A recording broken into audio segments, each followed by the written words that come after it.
बिस्मिल्लाहिर्रहमानिर्रहीम। अस्सलाम वालेकुम नाज़रीन कराम। साबिक army chief general Qamar Javed Bajwa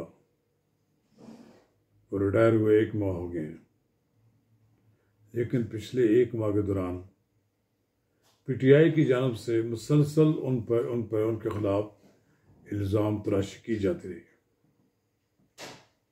लेकिन पहली बार सदर ममलकत ने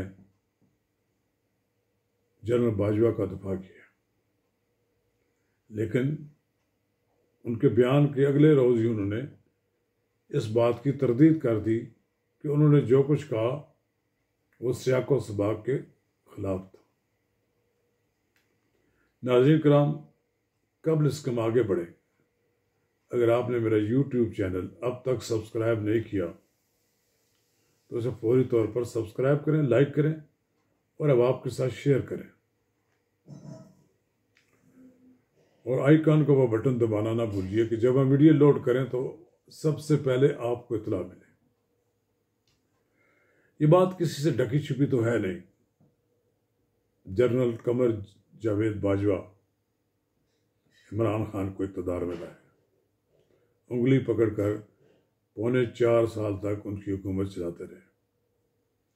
हुकूमत बहरानों का शिकार होती तो कमर जावेद बाजवा उनका दफा करने के लिए, उसे बचाने के लिए सबसे आगे होते।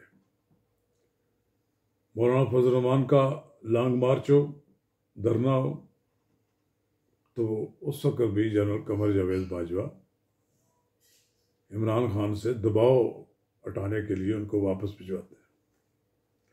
लेकिन दिलचस्प समझ यह है कि डॉक्टर आरिफ अलवी सदर ममलकत ने एक तकरीब में कहा है कि बाजवा ने इमरान खान की सेनेट और इंतखाबात में मदद की।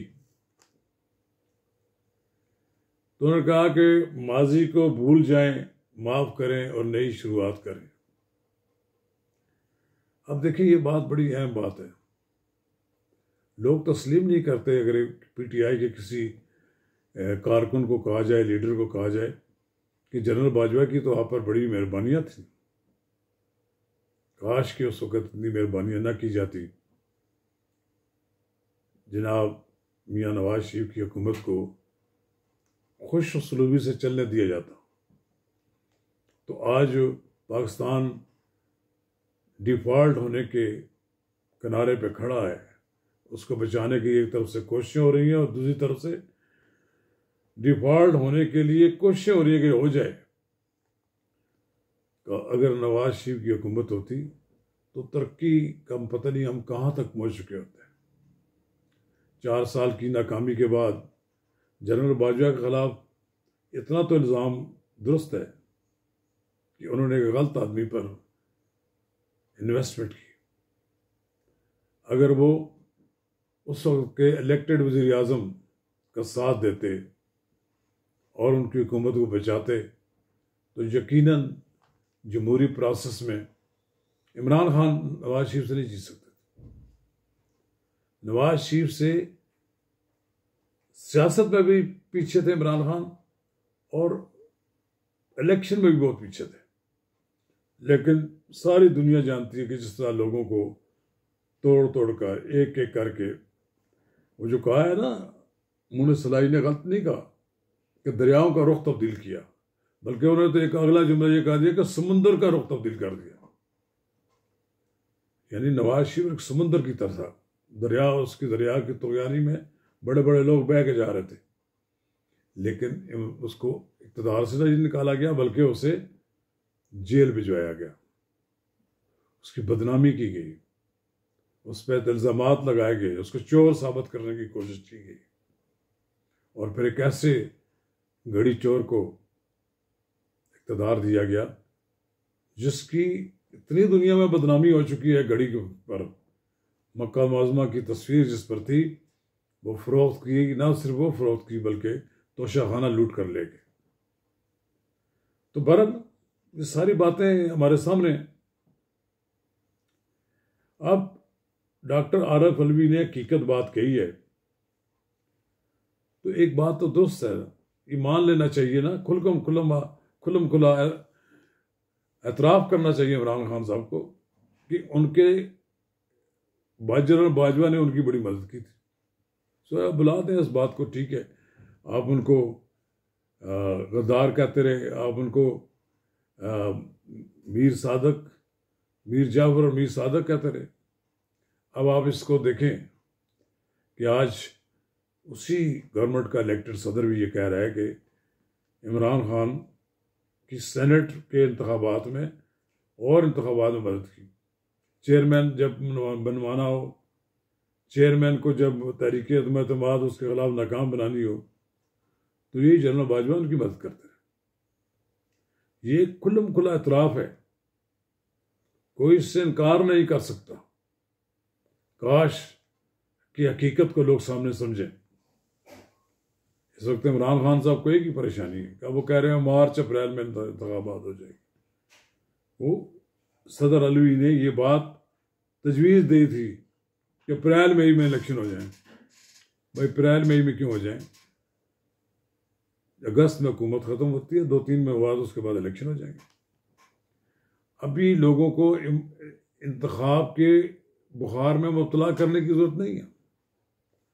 मौजूदा हुकूमत को वक्त मिलना चाहिए कि वो मईशत का रुख तब्दील करें और महंगाई पर कंट्रोल करें, क्योंकि उनका भी सियासी कैरियर, सियासी सरमाया सारा कुछ दाव पे लगा हुआ है।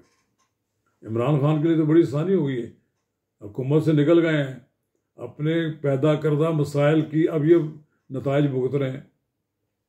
कभी IMF वाला इन पर चढ़ाई करता है, कभी कोई आगे करता है, दुनिया भर से ये कमिटमेंट्स लेकर आते हैं, पैसे मांगते हैं। पैसे मांगने के लिए इनके भी पास कोई चारा कार नजर नहीं आता। हमें अपनी दरामदात कम करनी है। हमें पेट्रोल, गैस, इस सारी चीज़ें जो हम दरामद करते हैं, इसकी दरामदात कम करनी होगी, तब जाकर हम बराबर होंगे। काश कि हमारे लोग भी सोचें।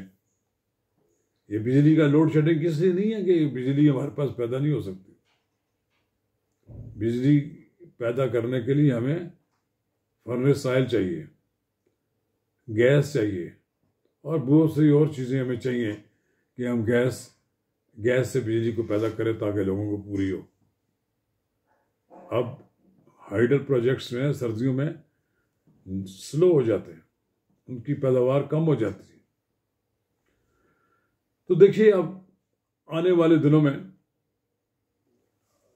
सदर अलवी की बात को कोई वजन दिया जाता है कि अप्रैल मई में इलेक्शन हो जाए, लेकिन जहाँ तक मेरी इतला के मुताबिक मौजूदा हुकूमत किसी सूरत में भी कबल अज़ वक्त इंतखाबात नहीं कराएगी। बेशक जितना दबाव इमरान खान साहब डाल लें, और इमरान खान साहब भी जानते ही हैं कि वो उन्होंने अपने तरकश से जितने तीर चलाने थे वो चला लिए, कोई निशाने पर नहीं लगा, कोई हुकूमत घायल नहीं हुई, कोई आप ना कब्जा नहीं कर सके रेड जोन पर, उधर दाखिला आपके लिए मुमकिन नहीं है। आपकी कमज़ोरियाँ भी सबको मालूम है। फिर अभी तो पंजाब असम्बली का मसला है, पता नहीं कितने महीने कितने अरसा चलते हैं। तो चलिए इमरान खान साहब, आप भी इंतज़ार करें कि इलेक्शन कब होते हैं। अब मुल्क का सबसे बड़ा मसला इलेक्शन नहीं है, मईशत है। मईशत को अगर आप इस तरह डामाडोल करते रहेंगे तो यकीनन मुल्क के मसाइल में इजाफा होगा। मेरा आपको भी मशवरा है, आप अपनी तंजीम साजी करें, हुकूमत को भी मौका दें कि वो भी अपनी तंजीम साजी करे और अपने माशी मसाइल को हल करने की तरफ कोई अहम इक़दाम कर सके। तो फिर ठीक है, उसके बाद इंतखाबात हो जाएं, जो भी जीतेगा उसे लोग वेलकम करेंगे। शुक्रिया।